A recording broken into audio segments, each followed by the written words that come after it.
जिस प्रकार हमें भोजन प्राप्त होता है, ना जाने जब भोजन उगाया जाता है उस वक्त कितने कीट पतंग वहां मारे जाते हैं।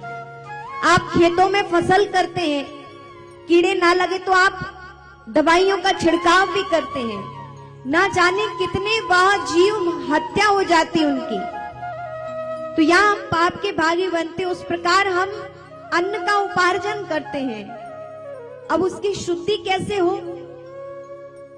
तो जब वह अन्न, उसका भोजन बनाकर हम भगवान को भोग लगाते हैं तो वह अन्न की शुद्धि हो जाती है, वह हमारे पाप कर्म समाप्त हो जाते हैं जो अनजाने में हमसे हुए हैं, जिन जीवों की हत्या हुई।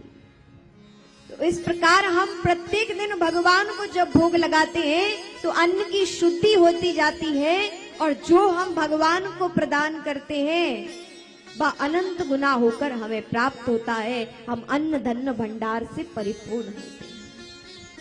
और जब हम भगवान को धन समर्पित करते हैं तो क्या होता है?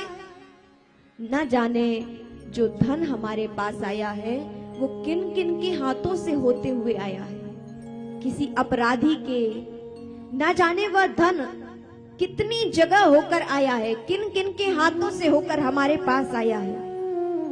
और जब वह धन हम केवल अपने लिए प्रयोग करते हैं तो उसका जो स्वरूप है वह हमें भी प्राप्त होता है। इसलिए उस धन की शुद्धि कैसे हो?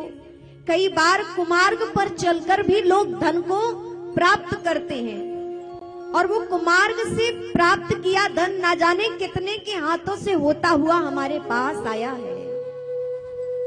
अब जब उस धन से हम जो कुछ भी प्राप्त करेंगे तो हमारी मति कैसी होगी? इसलिए अपनी मति को शुद्ध करने के लिए, धन को शुद्ध करने के लिए हम कुछ भाग भगवान के चरणों में समर्पित करते हैं तो धन की शुद्धि हो जाती है, और जब उसको हम अपने लिए प्रयोग करते हैं तो फिर सब कुछ अच्छा ही हो